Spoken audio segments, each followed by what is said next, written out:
God's great grace, it is His brought us. 하나님 말씀은 신약성경 마태복음 25장 1절에서 13절입니다. 열처녀 비유는 예수님이 직접 말씀하신 것처럼 천국에 관한 비유예요. 신랑을 맞으러 나오라는 그 소리에 슬기로운 다섯 처녀는 등과 기름을 준비해서 신랑을 잘 맞이합니다. 근데 미련한 다섯 처녀는 등은 있는데 기름을 준비하지 못한 거예요. 그래서 미련한 다섯이 슬기로운 그 다섯 처녀에게 부탁을 합니다. 우리에게도 기름을 좀 나눠줬으면 좋겠다. 근데 슬기로운 처녀들은 이렇게 말하죠. 우리가 쓸 기름도 모자랄 수도 있다. 정 기름이 필요하면 뭐 시장에 가서든지 너희가 필요한 기름을 사오도록 해라. 근데 미련한 다섯이 기름을 사러 간 사이에 신랑이 갑자기 들이닥친 거예요. 기름을 준비한 슬기로운 다섯은 신랑을 맞이해서 혼인잔치에 들어갔지만 등은 준비했으나 기름을 준비하지 못한 미련한 다섯 처녀는 그만 혼인잔치에 들어가지 못하게 됐습니다. 그래서 미련한 다섯이 혼인잔치 문을 열어달라고 이렇게 두들긴 거예요. 주인이 뭐라고 말한지 아십니까? 내가 너희를 알지 못한다. 여기서 알지 못한다라는 것은 단순히 어떤 지적으로 인식적으로 인식하지 못한다. 누구세요? 그런 개념이 아니라 나는 너희와 상관이 없다를 선포하고 있는 거예요. 열처녀 비유의 일반적인 교훈은 신랑 대신 우리 주님이 언제 다시 오실지 모르니까 우리 신부된 성도는 기름을 준비하고 깨어 있어야 된다는 교훈으로 우리는 보통은 많이 들어왔습니다. 이러한 교훈의 초점은 성도가 기름을 준비했느냐, 성도가 깨어 있었느냐, 뭉뚱그려 말하면은 우리 성도가 어떻게 하느냐에 초점이 있어요. 즉 우리가 어떻게 하느냐에 따라서 혼인잔치, 천국에 들어갈 수도 있고 우리가 잘못하면 혼인잔치에 들어가지 못하는 거예요. 어떻게 보면 그 결정권이 우리 인간에게 있는 것처럼 보여요.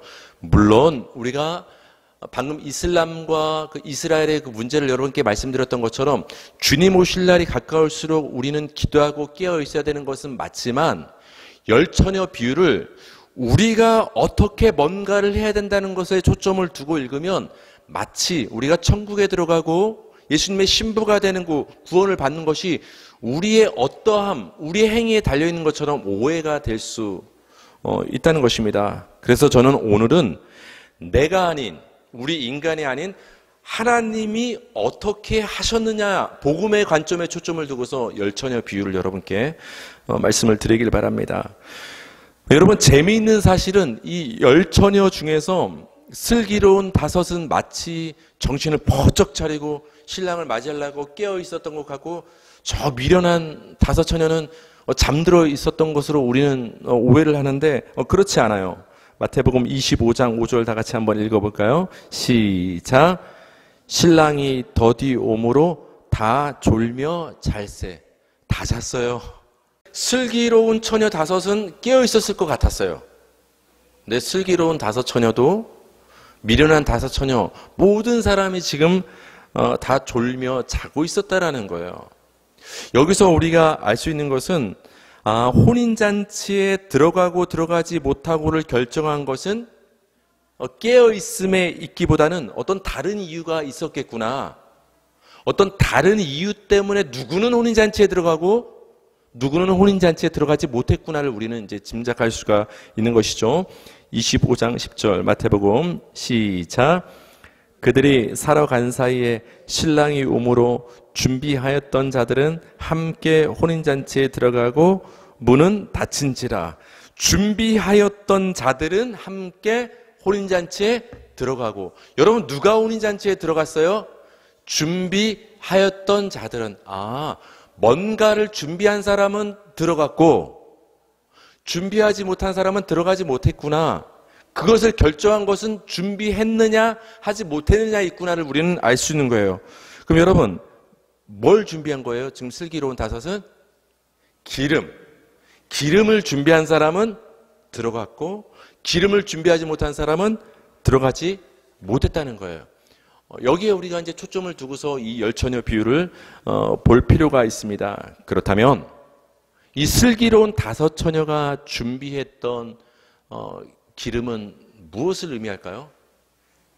기름을 준비했기 때문에 그게 자격이 되어서 혼인잔치에 입장을 할 수 있었다는 것인데, 그 슬기로운 5처녀가 준비한 이 기름은 우리 성도에게 대입을 시켜본다면 뭘 준비하라는 얘기인가? 그것을 우리가 이제 살펴보겠습니다.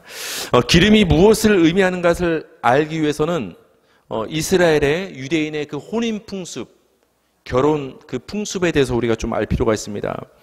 오늘날 대부분은 이렇게 젊은이들이 연애를 통해서 회사에서 사회에서 만나서 혼인을 하고 결혼을 하지만, 유대의 결혼 제도에서 신부감은 그 당시 아버지가 결정했다고 합니다. 그러니까 아들이 결혼하고 싶은 사람을 신부감으로 맞아들이는 것이 아니라 아버지가 점찍은 사람, 아버지가 신부감으로 선택한 사람인 그 아들의 신부감이 되는 거였어요. 그래서 그 아들의 홍기가 차면 그 아버지는 그 종을 시켜서 빙패물을 줘서 그 신부의 집으로 보냅니다. 빙패물은 뭐냐면은 남자가 여자를 데려오기 위해서 치르는 값이에요. 일종의 예물, 폐물, 보석이 될 수도 있고 보물이 될 수도 있고 옷이 될 수도 있는 거예요. 그것을 그 신부에게 주고 그 신부의 부모님이나 형제들에게 주고서 이 여자를 데려오는 거예요. 값을 치르고. 그것을 빙패물이라고 하는데, 그 아들의 홍기가 차면 이제 내가 선택한 점직은 저 여자와 내 아들을 결혼시켜야 되겠다, 이제 판단이 서면 빙패물을 종에게 쥐어줘서 그 빙패물을 그 사돈댁에 주고서 그 신부감을 데려오는 것이 유대인의 결혼 풍습이 됩니다. 신랑의 아버지한테 빙패물을 받은 이 신부는 바로 이렇게 신랑 집으로 오는 게 아니에요. 한 1년이나 길면 3년 정도 단장을 하고 신부 수업을 했는지 모르겠어요. 조금 기다린 다음에 세월이 흐른 다음에 그때 가서 신랑이 자기를 데리러 오면 그때 신랑 집으로 함께 가서 혼인이 이어지는 거예요. 그러니까 바로 혼인이 이어지는 게 아니라, 그러면 여러분, 그 신랑이 자기를 데리러 오는 동안 기다리는 신부는 뭐라고 쓸까요? 신랑이 빙패물, 예물로 전해준 보석 같은 거를 차고 있는 거예요. 팔찌를 줬으면 팔찌를 차고 있고, 목걸이를 줬으면 목걸이를 차고 있고, 좋은 옷을 빙패물로 전해줬으면 그 신랑이 전해준 옷을 입고서 자신을 데려올 신랑을 기다리고 있는 거예요. 이게 바로 이스라엘의 결혼 풍습이 되는데, 이제 때가 돼서 결혼할 때가 되면 이제 신랑이 자기 신부를, 아버지가 선택해준 신부감을 데리러 신부의 집으로 갑니다. 그때 이제 신부와 들러리들이 쫙 있지 않습니까? 그때 자기 신부감을 처음 보지 않습니까? 누가 누군지 어떻게 알아요? 딱 보고 알아내는 거예요. 어떻게 알아낼까요? 그렇죠. 빙패물을 통해서 알아낸 거예요. 내가 보냈던, 우리 아버지가 신부 단장하라고 보냈던 그 옷과 폐물로 단장하고 있는 여자가 내 신부감인 줄 그 신랑은 알아보고 그 사람을 자기 집에서 열리는 혼인잔치로 데리고 들어가게 되는 거예요. 이게 이스라엘의 결혼 풍습이 됩니다.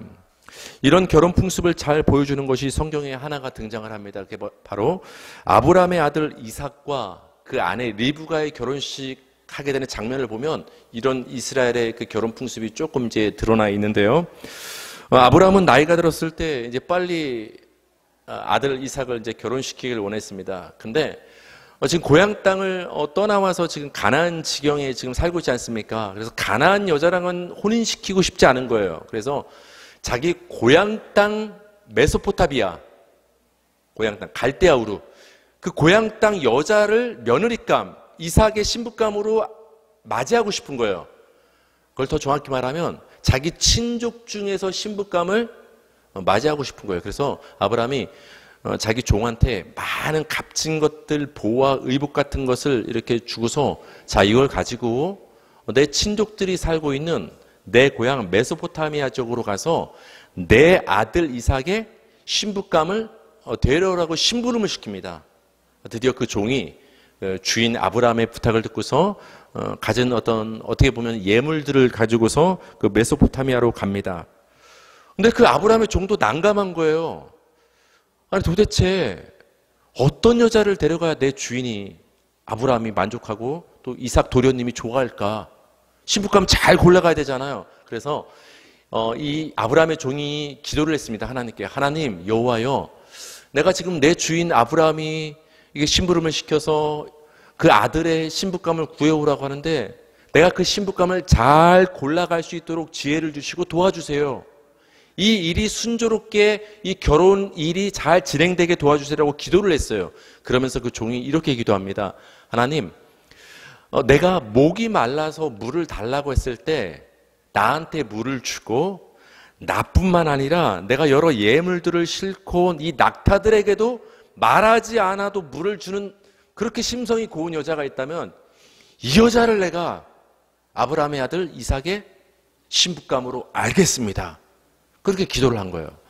그래서 마침내 아브라함의 그 종이 그 메소포타미아 지역에 이제 도착을 했습니다. 그래서 이제 우물가의 여정을 풀고서 이렇게 있는데 마침 한 아리따운 여자가 성경을 보면은 굉장히 어리고 남자를 가까이 하지 않았던 순결한 처녀가 이렇게 물동이를 쥐고서 내려오는 거예요. 그것을 보고서 아브라함의 종이 나에게 물 좀 달라고 부탁을 합니다. 근데 그 여자가 소녀가 아브라함의 종에게 물을 주고 시키지 않았는데도 낙타들한테도 물을 다 이렇게 퍼서 마시게 해주는 거예요. 아브라함 종의 마음에 어떤 마음이 드는 거예요? 이 여자다. 내가 하나님께 이렇게 행동하는 여자가 있으면 이게 아브라함의 아들 이삭의 신부감이다. 이렇게 생각하는데 진짜 그런 행동을 하는 여자가 나타난 것입니다. 이 소녀가 바로 리브가였던 거예요. 창세기 24장 22절과 52절과 53절을 다 같이 읽겠습니다. 시작. 낙타가 마시기를 다음에 그가 반세겔 무게의 금 코걸이 한 개와 10세겔 무게의 금 손목걸이 한 쌍을 그에게 주며, 바로 점 찍는 거예요. 아브라함의 종이 물을 마시고 낙타한테도 물을 마시게 한 다음에 이런 선한 일을 한 그 소녀 리브가에게 바로 지금 보석을 꺼내서 금으로 만든 코걸이 했나 봐요. 그때 이거 보니까 우리가 봤을 때는 뭐 하나님 믿는 사람 코걸이를 했을까 말이 생각을 했는데 아마 했을 것도 같은데, 금 코걸이, 요즘에 금값 많이 올랐죠? 금 손 팔찌인 것 같아요. 한 쌍 양쪽에. 그거를 그 여자한테 주는 거예요. 왜 줬을까요? 점 찍는 거예요. 빙폐물로 주는 거예요. 이걸로 단장해라. 이스라엘의 결혼 풍습이 나고 있죠. 그래서 이 여자를 그냥 데려갈 수는 없으니까 집에 가서 아버지, 그 여자의 리브가의 아버지의 허락을 받아야 되니까 그 집으로 가서 이제 유하기 위해서 아브라함의 종이 그 소녀 리브가와 함께 그 집으로 이제 갑니다.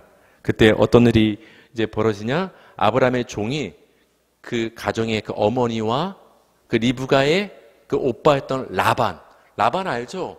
나중에 야곱이 가서 그 힘든 종살이 하던 그 라반이 지금 출연을 하는 거예요. 거기를 가서 그 신부감으로 데려올 리브가의 어머니에게도 그리고 오라버니 라반에게도 보물을 주는 거예요. 그러니까 빙폐물을 주는 거예요. 당신의 동생과 당신의 딸을 신부감으로 데려가겠습니다. 그 증표로, 그 값으로 은금 폐물과 의복을 꺼내어 리브가한테 주고 그 가족들한테도 주는 거예요. 아브라함의 종이 그 리브가를 아브라함의 아들 이삭의 신부감으로 데려오기 위해서 리브가와 그 가족들에게 주었던 금으로 만든 폐물과 그 옷과 보물이 바로 이게 빙폐물인 거예요.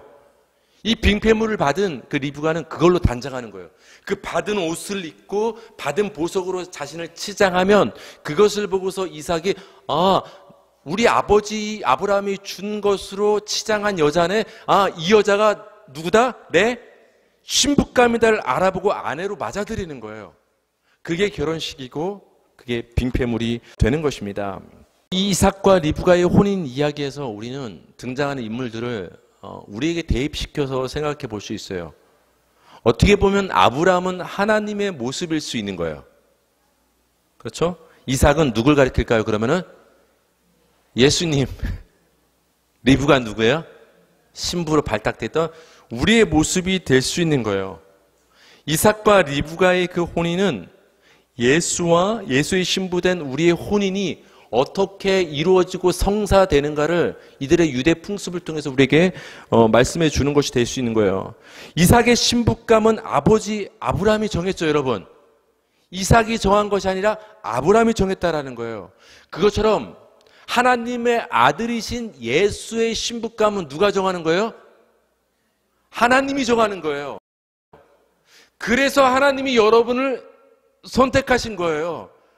여러분이 예수님과 연애 결혼하고 싶다고 해서 예수님의 신부가 된 게 아니라 예수님의 아버지 대신 하나님이 아들의 신부감을 아브라함이 리브가를 선택한 것처럼 하나님이 여러분을 예수의 신부로 선택하신 거예요.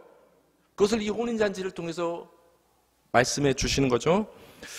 아브라함이 아들 이삭의 신부감을 데려오기 위해서 빙폐물을 준비했죠. 그 신부가 어떤 단장하는 걸 스스로 준비한 게 아니라는 거예요. 그렇다면 여러분, 하나님의 아들 예수의 신부감으로 택함 받은 여러분 성도들에게 하나님께서 주신 빙폐물은 무엇입니까? 신부감한테 빙폐물을 준다고 했잖아요. 그걸로 단장해야 신부 자격이 돼서 혼인잔치에 들어갈 수 있다고 했잖아요. 아브라함이 리브가에게 빙폐물을 준 것처럼 하나님은 자신의 아들 예수의 신부감으로 선택하신 여러분, 우리 성도들에게도 빙폐물을 다 주셨다라는 거예요. 그 빙폐물이 무엇이냐가 바로 오늘 열처녀 비유에 나온다라는 거예요. 마태복음 25장 4절 우리 다 같이 읽겠습니다. 시작. 슬기 있는 자들은 그릇에 기름을 담아 등과 함께 가져갔더니, 제가 서론에서 말씀을 드렸죠. 자고 있었냐 깨고 있었냐가 중요한 게 아니라 기름을 준비했냐 안 했냐가 들어가느냐 마느냐를 결정했다고 말씀했잖아요. 기름을 준비하는 게 중요하다고 했잖아요. 빙폐물이 있어야 혼인잔치에 들어갈 신부 자격이 된다. 기름이 있어야 혼인잔치에 들어간다. 열처녀 비유에 등장하는 이 기름은 일종의 빙폐물이 되는 거예요.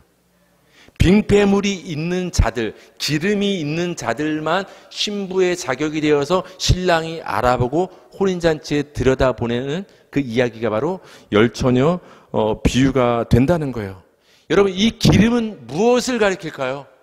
우리 기름하면 떠오르시는 분 있잖아요. 성령. 기름은 성령을 가리키는 거예요.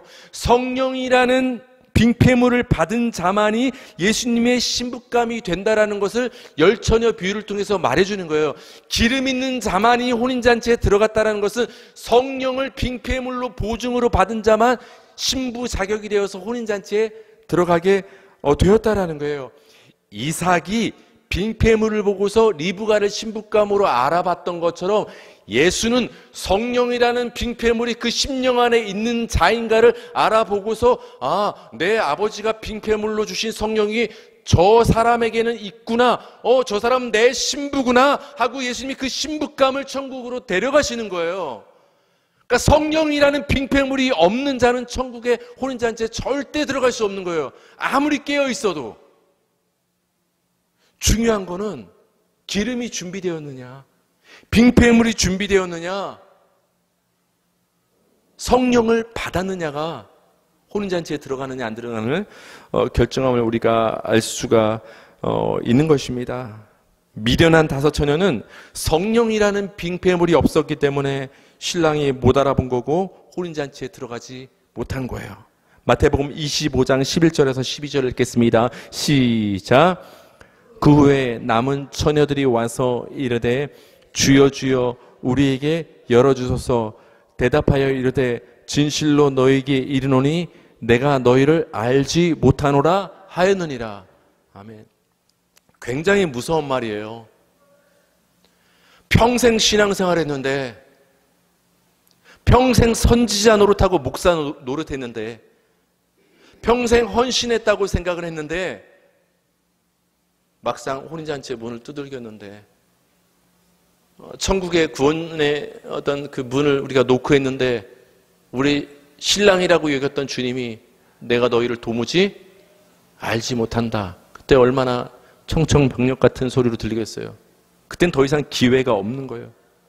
내가 너희를 알지 못한다. 이 말은 내가 너와 상관이 없다. 너는 내 신부감이 아니다. 왜요? 내가 보니까 너는 내 아버지가 보내준 성령이란 빙패물이 네 안에는 없구나.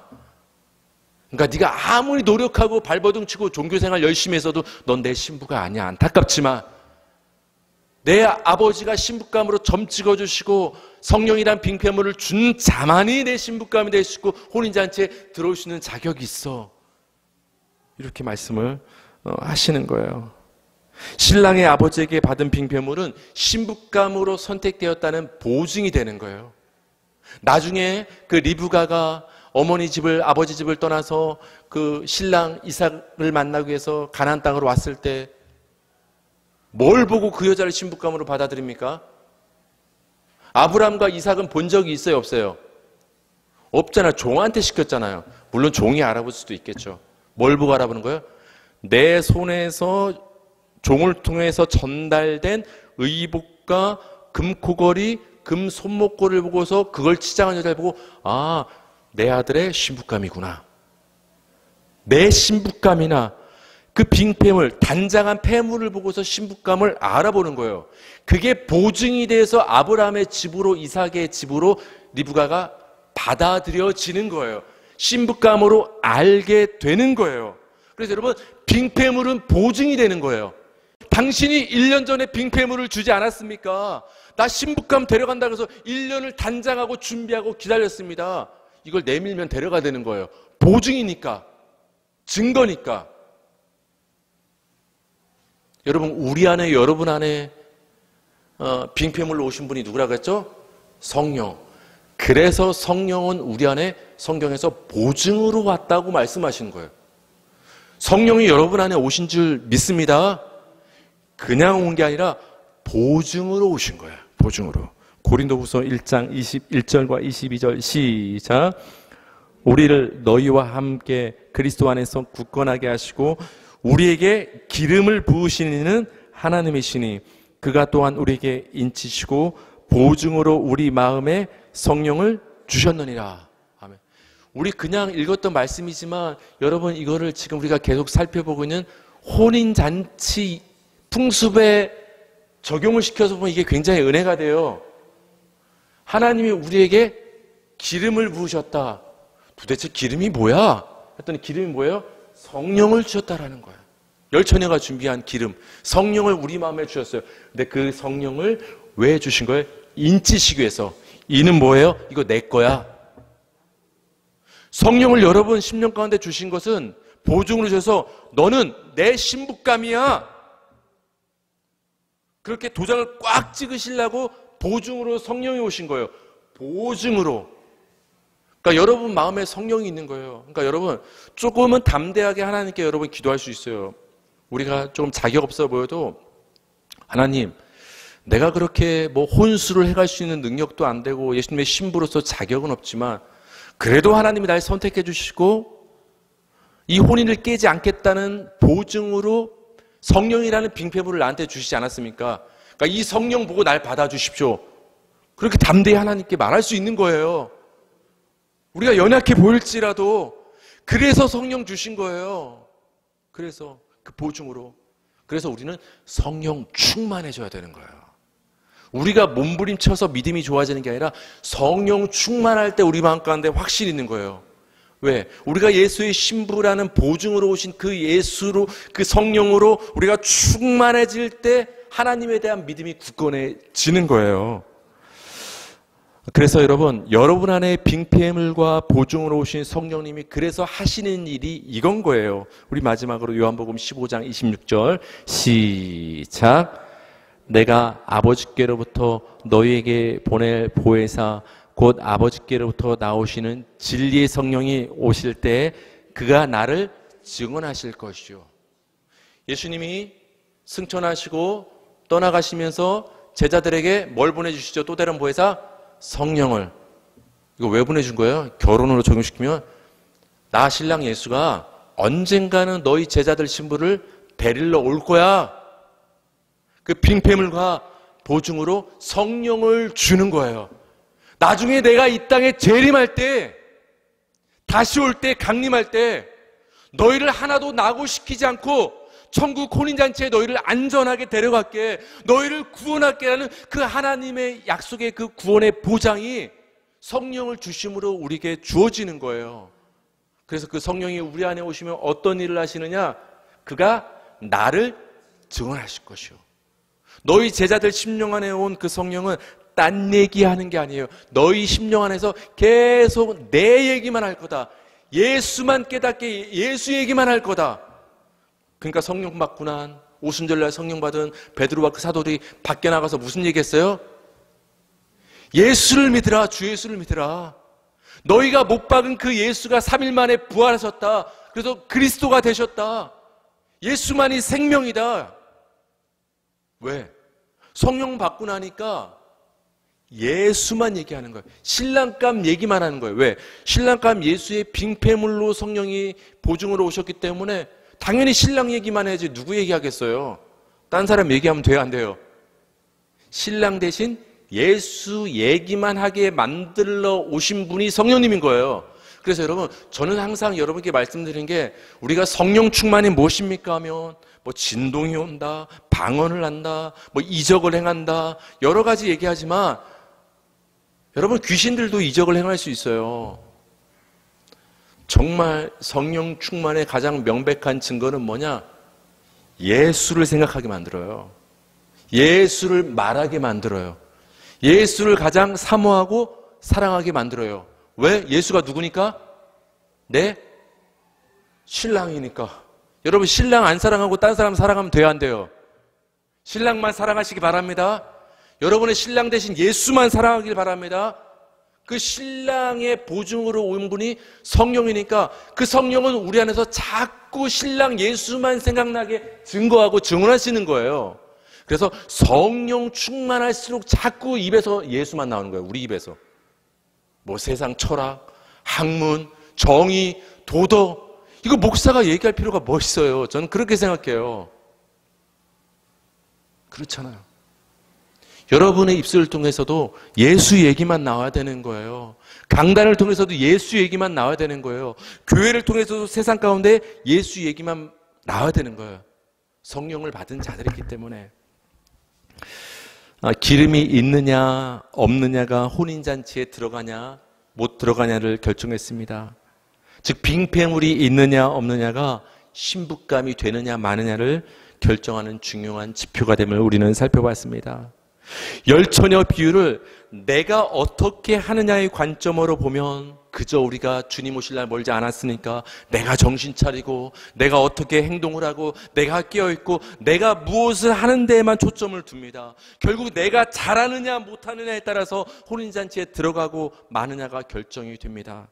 그러나 이 열처녀 비유를 하나님이 어떻게 나를 위해서 하셨느냐, 즉 언약의 관점, 복음의 관점으로 보면 굉장히 은혜가 된다라는 거예요.